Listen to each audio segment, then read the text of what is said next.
Let's stop trying to predict the future and let's talk about building scenarios. Last week, we talked about how economic uncertainty can cause business decisions to freeze a little bit and cause a little bit of anxiety around those decisions. And we see people oftentimes now trying to make the prediction and like, will the tariffs go up, or that tax policy happen, or consumer demand go down in the third quarter? Really trying to predict. And the truth is, you'll never really be able to predict the future consistently and accurately all the time. And what you can do is, instead of doing that, develop some scenarios. And I'm not really thinking about best case, worst case scenario, most plausible case scenario. These are real case scenarios. For example, I had a client I was working with, CEO, looking for the next big hire, which is essentially going to be the chief of staff.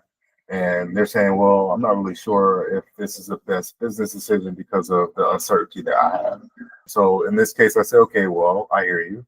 What about, let's do some scenarios. Scenario one is policy stays relatively the same, and nothing really is going to impact you in that way. The second one was, yes, policy changes and tariffs go up, and that really has an impact in that manner. The third scenario is, well, what if it's really about the consumer demand and your sales and your inventory burden for your third quarter? And all these things you understand is like really about should you make that hire or not. So based on those scenarios, you need to really understand what's your trigger point.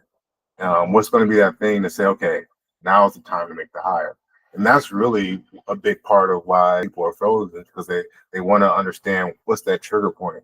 But instead of thinking about what that trigger point is, I want you to think about what's the no-brainer thing to do right now to support that decision in any of those scenarios.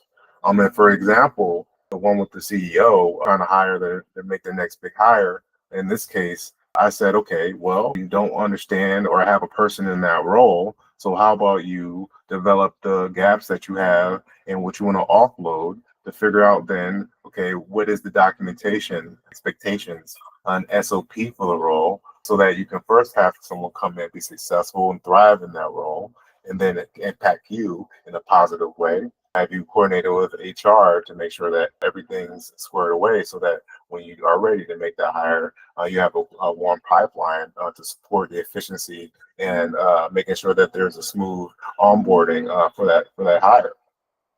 Now, see, that kind of takes away the paralysis because you're proactively doing something to alleviate that feeling of a frozen, so that you're essentially freeing up your ability to be competitive no matter what happens, because you've already thought through the scenarios, you know the trigger point, and you already have the no-brainer framework that you've done. So you've already saved time and you already got yourself ahead.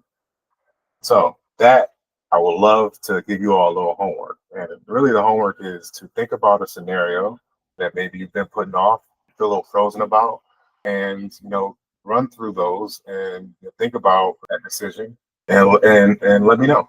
I'm LA, and this is the Profit Lens.